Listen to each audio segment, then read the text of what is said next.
Hola, soy Carmen Pellicer, soy la presidenta de la Fundación Trilema, que nació en el año 98 con un grupo de profesores comprometidos con la innovación y con el cambio.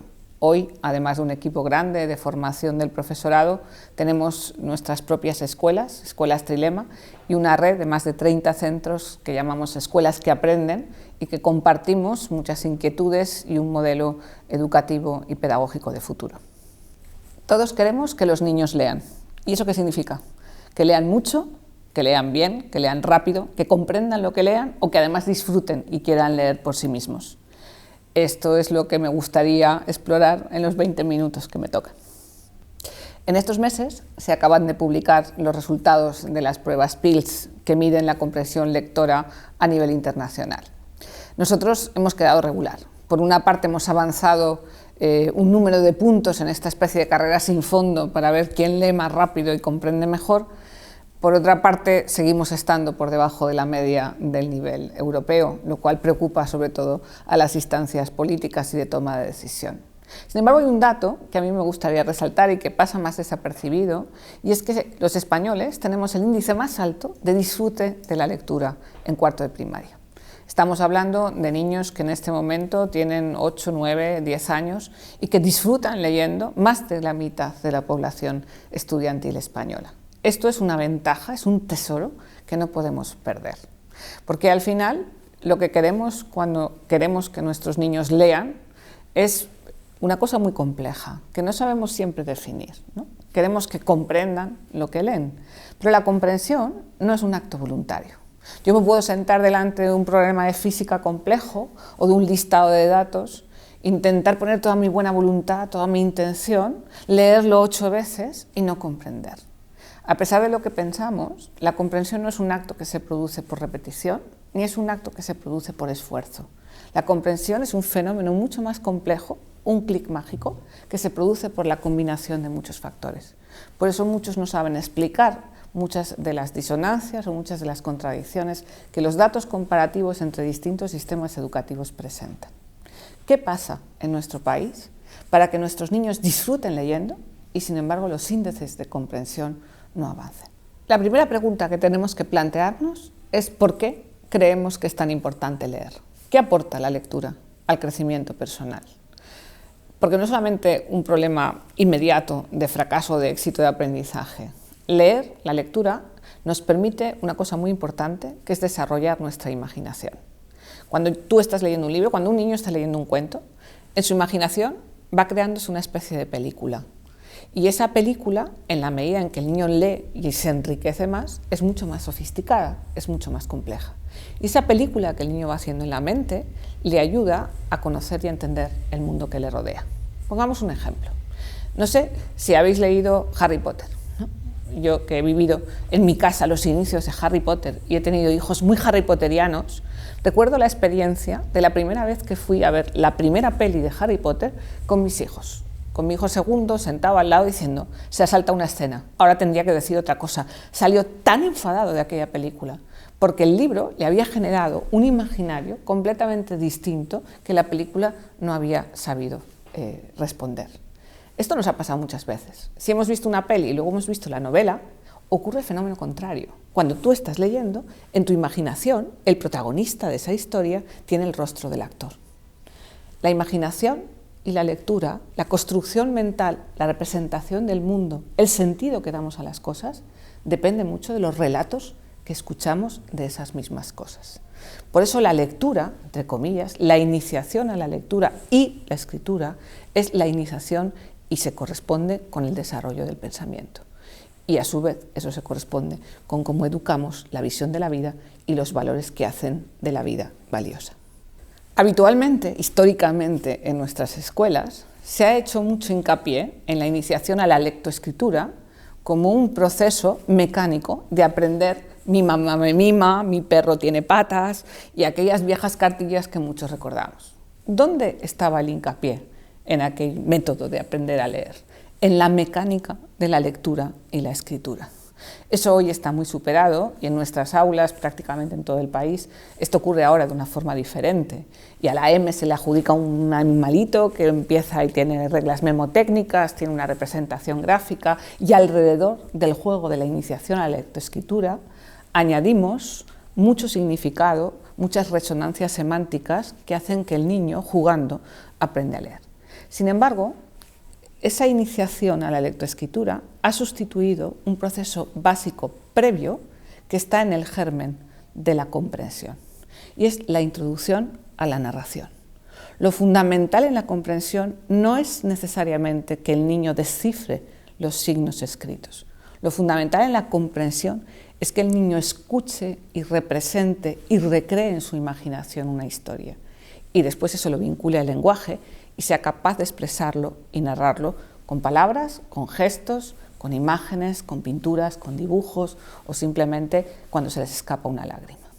Es el proceso básico donde yo siempre digo que los niños se convierten en escritores, nutren la voz de escritor que llevan dentro y se convierten en narradores de su propia vida. Ese diálogo con la vocecita interior de Pepito Grillo que está contándoles cómo transcurre su vida.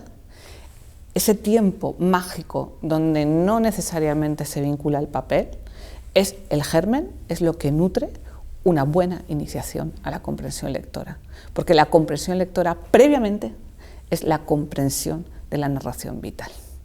Y eso es lo que tendríamos que situar como el foco de nuestra educación infantil. Tendríamos que desterrar, como hacen en muchos países en este momento, con mejores índices y éxito, en el ámbito de los resultados de las pruebas internacionales que remitíamos antes, la iniciación a la lectoescritura es mucho más tardía. Aquí tenemos una obsesión, ¿no?, y una especie de competencia entre las escuelas a ver qué niño lee antes, ¿no? O el papá que te llega después del verano y te dice, mi hijo ha aprendido este verano a leer, ¿no? Y tú dices, qué lástima, que gasta usted 3 meses que podía haber hecho 1000 cosas en que el niño haga cartillas, ¿no? Esta especie de obsesión de la prisa del proceso lectoescritor. Hay una edad, entre los 0 y los 6 años, que hay que nutrir la imaginación, y esto está directamente vinculado a la comprensión. La comprensión no es meramente descifrar el texto, es la resonancia que el texto produce en todo el ámbito de desarrollo del niño. ¿Qué recomendamos para la educación infantil? 0-6. Fundamentalmente recomendamos que el relato, la narración, sea el eje del aprendizaje, que se gaste mucho tiempo no necesariamente en reproducir las letras, sino en crear historias. Que se fomenten los dos procesos, que el niño escuche historias, recree historias en su imaginación y tenga entornos donde pueda plasmar o narrar visualmente aquello que escucha. La arteterapia y la aplicación de la arteterapia, por ejemplo, en nuestras aulas, que es una cosa que hacemos habitualmente, es decir, es dejar que el niño pinte las secuencias de los sentimientos que le produce, por ejemplo, una historia, que luego podamos tener una asamblea o un círculo de aprendizaje donde los niños se convierten en relatores de esa imagen y producen discurso. Ese juego es fundamental para estimular la comprensión. Y viceversa, no solamente que el niño escuche historias, sino generar entornos de creatividad donde el niño pueda ser creador de historias, donde pueda convertirse en protagonista, hacer juegos de rol, identificarse con personajes, cambiar el final de las historias, tomar decisiones de situaciones que aparecen en los cuentos. Esos dos procesos son básicos y tendrían que ocupar un tiempo sereno, un espacio en las escuelas y también, como no, dentro de las familias. Sin perder un poco esa obsesión de que hagan las letras y ganar tiempo para la conversación literaria, es decir, la oportunidad de hablar sobre los relatos.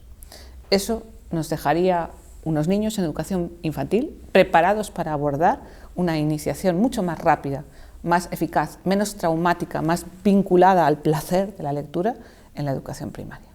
Las pruebas PILS miden dos tipos de comprensión lectora, lo que llamamos una comprensión lectora literaria y lo que llamamos los textos informativos, o la comprensión de un problema de matemáticas, o de una receta de cocina, o la comprensión de un panfleto de una medicina, ¿no? Entendemos que necesitamos, entre comillas, dos tipos de comprensión, y eso es lo que PILS contrasta. ¿Qué ocurre? que nosotros tenemos un divorcio bastante importante en nuestro currículum y en nuestro enfoque en nuestras escuelas, donde está la lectura académica y la lectura por placer. Y queremos que los niños hagan esa disociación de una forma automática que no se produce en la mente del niño. En ese sentido, yo creo que la razón por la que nuestros resultados en comprensión no avanzan de la misma manera como correspondería al índice de placer por la lectura que tenemos, es porque esa disociación se engancha con una forma de aprender mecánica, no significativa, insustancial, es decir, basada mucho en repetición de textos cortos, de libros de texto totalmente descontextualizados, con un tratamiento del currículum, de la metodología de aula y de los sistemas de evaluación que están en total contradicción con las claves que consolidan una buena comprensión. Pretendemos que los niños se aproximen a un cuento con una actitud totalmente diferente como se aproximan a un libro de texto. Y esto es una dificultad que en primaria hace muchas veces que se convierta en un camino sin salida. Nosotros, en nuestras escuelas, hemos hecho una apuesta muy importante por la lectura. Nuestros niños leen un mínimo de 30 libros cada curso, desde los 3 años hasta cuarto de secundaria. Es decir, creemos en la lectura frecuente, fomentamos tiempos, tenemos una hora lectiva cada semana de plan lector, le llamamos así. En esa hora se hace animación a la lectura, se introducen nuevos textos, personajes, se invita a autores, se juega con titulares de prensa, se juega con lecturas de distinto signo y se convierte en el eje que anima todo lo que ocurre en la lectura del resto de la semana. Hacemos mucho hincapié en que los niños no lleven deberes tradicionales a casa, sino que se fomenten y se blinden en el hogar espacios para disfrutar de la lectura.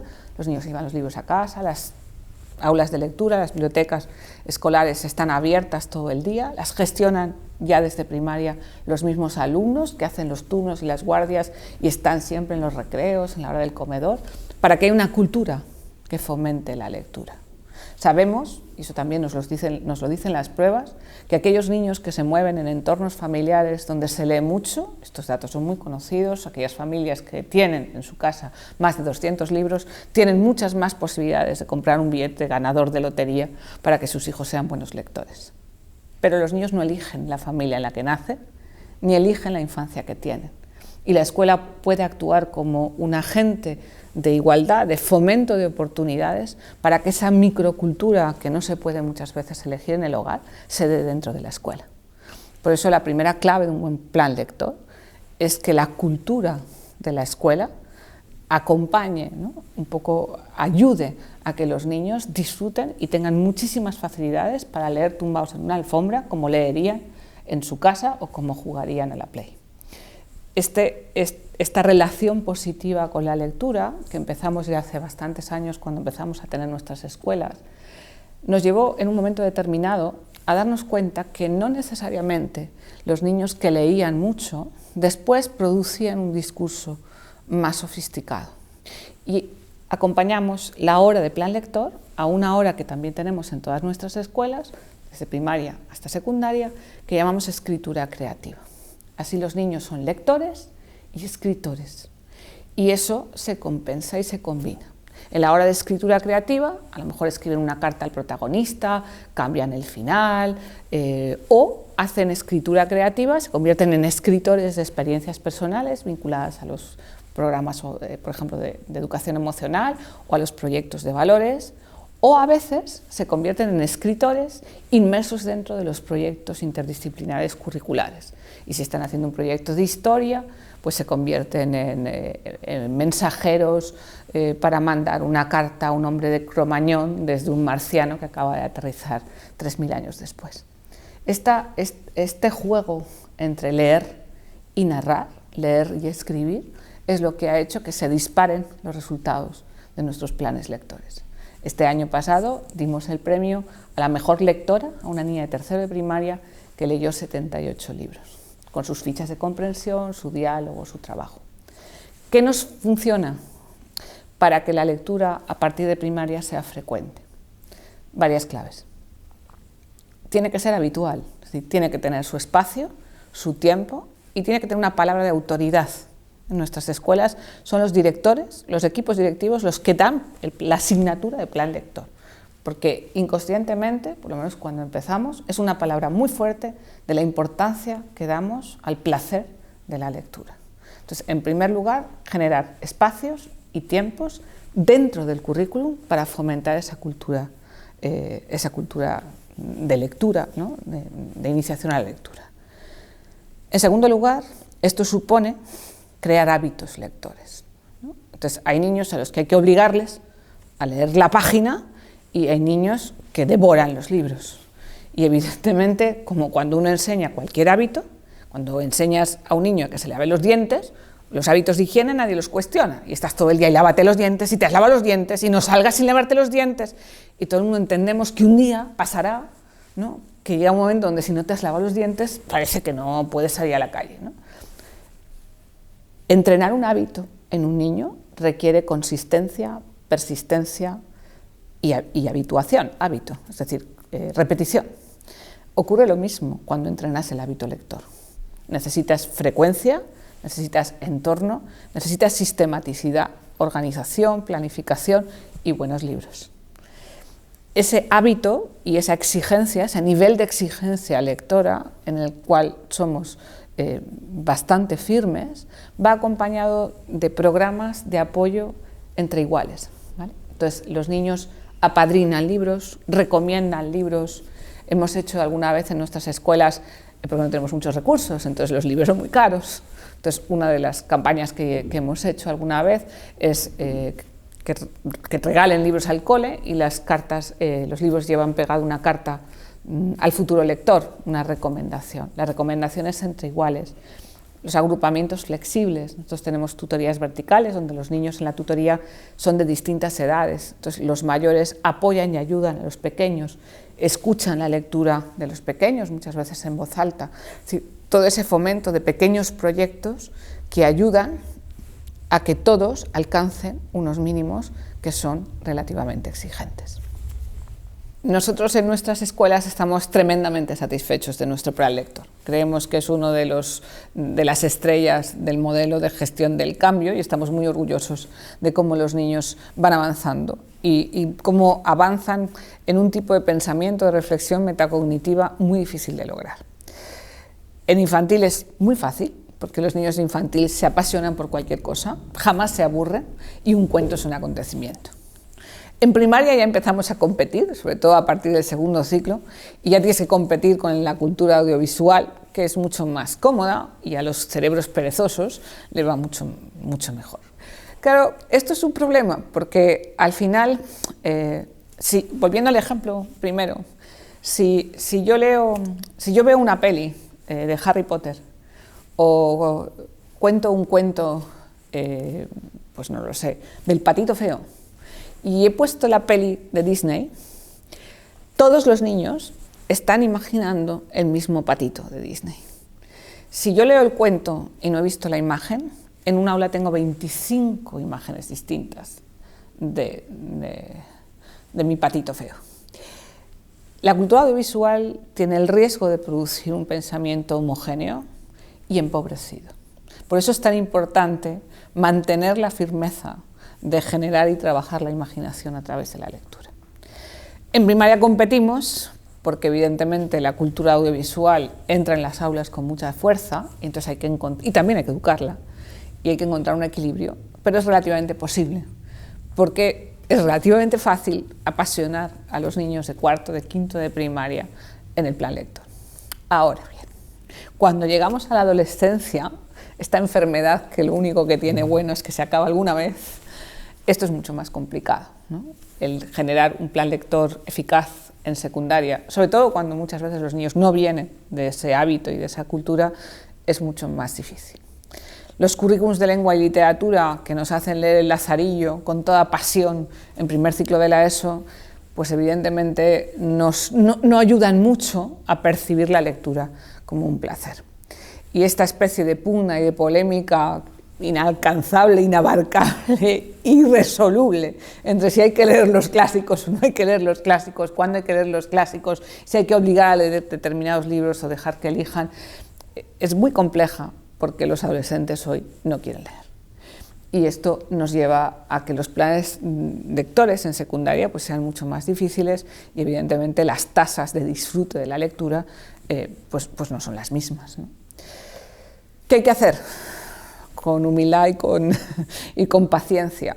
Hay que mantener el tiempo y el espacio, es decir, hay que blindar ante la presión curricular y muchas veces la presión academicista en nuestros currículums, en nuestra organización escolar, hay que seguir blindando en los espacios y en los tiempos del currículum. En nuestro caso se lo quitamos a lengua y literatura y si hace falta también le quitamos a matemáticas un buen rato para mantener lectura y escritura creativa. Porque el enfoque muchas veces en nuestras asignaturas de lengua y literatura es un enfoque tremendamente instrumentalizado y tampoco ayuda muchas veces a ese estímulo, ¿no?, de la lectura. Mantener el hábito, mantener el espacio y el tiempo, fomentar la pluralidad de opciones, dejar que los alumnos elijan cómics o elijan libros y tochos, en fin, quitando así alguna censura rápida sobre 50 sombras de Grey, sus componentes, sus primos hermanos, pueden leer cualquier cosa, ¿no? Me da igual que sea un recetario de cocina que sea un titular de una película de motos, pero tienen que leer, ¿no? Y eso va ayudando a que los alumnos entren y trabajen con texto literario. No hay que bajar la guardia para que produzcan textos, ¿no?, en tiempos de WhatsApps, donde no hay puntos, no hay vocales, no hay letras, no hay conjunciones, ya no hay oraciones copulativas, esto ya ha desaparecido de su imaginario. Hay que dejar que produzcan sofisticación y complejidad narrativa. Esto es muy importante en secundaria. Y luego armarse de paciencia y hacer un poco de marketing y presentar el libro del mes y compartir con ellos lectura y generar diálogo y combinar muchas veces audiovisual. Y en nuestros planes lectores pues procuramos que nuestros alumnos sigan leyendo y sigan manteniendo ese rincón de placer con una cierta flexibilidad. Pero me gustaría terminar con una pregunta. Yo creo que nuestros planes lectores son envidiables, y con todo mi agradecimiento al esfuerzo y al cariño que ponen todas las profes y los profesores que están implicados en ellos. Pero el plan lector y la iniciación a la lectura no produce automáticamente comprensión. La clave de que haya un cambio en la cultura del aprendizaje se debe a la intervención en distintos factores que se interrelacionan y que cambian el aprendizaje. Es importante cambiar el currículum. Es muy importante que los niños, además de leer, se aproximen a contenidos que sean relevantes, que sean significativos, que sean curiosos, que tengan profundidad de análisis, que les permitan relacionar aquello que aprenden con aquello que viven fuera de las escuelas. Que las escuelas sean laboratorios vitales, pero que luego resuenan en el día a día. Y eso supone muchas opciones en términos de organización académica que hay que tomar. Decisiones valientes, bastante disruptivas, bastante atrevidas y que necesitan también del apoyo de las administraciones que doten de flexibilidad y autonomía para que los centros podamos hacer esas opciones. Eso supone dar clase de otra manera, supone fomentar el aprendizaje con metodologías distintas, los proyectos, el aprendizaje basado en problemas, todo el trabajo cooperativo, cultura de pensamiento, destrezas, todo ese ámbito de metodologías activas que están cambiando lo que ocurre cada hora de clase y que hace que los alumnos enganchen, resuenen, conecten ideas y traten el contenido para convertirlo de información en conocimiento. Ese trasvase, es decir, esa clave entre lo que reciben y lo que producen en su mente, ese es una de las claves más importantes para producir comprensión. Eso supone que hay que cambiar y desterrar la cultura de evaluación tradicional del examencito y el controlito de la página 7, donde los niños repiten de forma mecánica contenidos que no resuenan, muy superficiales, muy voluminosos, muy reiterativos y que simplemente tienen que vomitar en un control trabajados con memoria mecánica. Ese sistema de evaluación gradualmente está empobreciendo el sistema. Yo siempre digo que los niños llegan en infantil y llegan en primaria deseando aprender y terminan la primaria pensando en aprobar. Algo hemos hecho mal. No vamos a incrementar la comprensión porque aumentemos el tiempo de los planes lectores. Solo podremos cambiar la forma en la que aprenden y modificar sus estructuras de comprensión si abordamos un cambio sistémico de toda la escuela. Eso es lo que hacemos. Claro que nuestros planes lectores funcionan, pero funcionan porque van acompañados por una apuesta bastante radical del aprendizaje por proyectos. Tenemos globalizada la primaria al 60% y el primer ciclo de secundaria tenemos globalizadas las materias casi al 80%. Los alumnos trabajan en proyectos verticales, toda la escuela el mismo eje temático, con lo cual hay muchos intercambios, agrupaciones flexibles, invitados de fuera y una cultura del aprendizaje que se centra cada 6 semanas en un eje temático de la cultura y la ciencia que son distintos. Implementamos metodologías activas que permiten otro tipo de aprendizaje en el aula, sobre todo el trabajo por proyectos. Como tenemos globalizado el currículum, los proyectos son verticales, son interdisciplinares, se fusionan las distintas asignaturas, se trabaja por tópicos, los de secundaria trabajan el mismo tópico que los de infantil, entonces todo el centro, por ejemplo, trabaja historia, todo el centro trabaja la vida humana, todo el centro trabaja ciencia y tecnología, con lo cual hay mucho intercambio, mucha flexibilidad, es decir, los pequeñitos suben a cazar palabras donde los mayores preparan una clase sobre el intestino para los de tercero suben. Eso nos permite generar entusiasmo por aprender. Y eso supone cambiar la cultura de evaluación, eliminar el controlito y apostar, en nuestro caso, por los portfolios de aprendizaje, que son recorridos, historias de los logros que los niños hacen. Un portfolio tiene entre 40 y 60 evidencias de éxitos que los niños logran a lo largo del proceso del proyecto. Durante el curso escolar hacen 6 portfolios disciplinares y 2 no disciplinares, lo cual al final nos deja con un amplio espectro de evidencias de progreso y de logro de cada uno de los alumnos. Eso supone flexibilizar los espacios, los tiempos, los horarios, introducir asignaturas nuevas. Tenemos iniciación a la lectura o plan lector, tenemos escritura creativa, pero también tenemos una hora que llamamos Aprender a Pensar, donde hacemos entrenamiento de habilidades cognitivas. Tenemos mucho tiempo o espacio pues, para actividades como ajedrez, tenemos un método propio de iniciación al pensamiento contemplativo, al despertar religioso. Es decir, hay muchos elementos dentro de la organización de la escuela que requieren y que acompañan a ese clic que produce el aprendizaje inteligente que queremos lograr. Eso supone un liderazgo potente, primero de los equipos directivos que son capaces de gestionar todo este cambio, pero también de cada uno de los profesores y profesoras dentro de sus aulas. Y por último, hay un elemento muy importante para nosotros que es la personalización del aprendizaje. Nosotros podemos organizar la escuela, organizar el currículum, organizar los recursos y generar un programa ideal, pero al final cada niño tiene derecho a que todo eso se ponga al servicio de su desarrollo personal. Y eso hace que queramos apostar por encontrar maneras para que cada uno de esos niños pueda celebrar su éxito merecido y pueda tener el apoyo y la ayuda necesaria para encontrar y desarrollar lo mejor de sí mismo. Ese modelo, esa cultura distinta, es lo que hace que nuestros alumnos aprendan de una forma diferente, lo que nos ha permitido bajar las tasas de fracaso escolar en periodos muy cortos, desde algunas escuelas que hemos pasado de un 48% a un 5% de fracaso escolar en un año, a estar en los percentiles más altos en las pruebas de diagnóstico de la Comunidad de Madrid, en un centro donde tenemos hasta un 40% de niños con necesidades educativas especiales, a tener en centros donde tenemos pues una diversidad cultural, un 70%, por ejemplo, de inmigración, con unas tasas de repetición cero. Ese tipo de resultados, que son los que luego salen en las portadas o en los titulares de la prensa, son muy insuficientes para mostrar lo que realmente hace valiosa una escuela, y es que el niño pueda feliz aprender y generar y tener múltiples oportunidades para diseñar y decidir su futuro. Vale, pues me gustaría agradecer a Supertics Leo Bien y a la Asociación Española de Comprensión Lectora por la oportunidad de compartir con todos vosotros la experiencia que tenemos en la red de escuelas que aprenden y en la Fundación Trilema de lo importante que es disfrutar leyendo y aprender a imaginar un mundo mejor.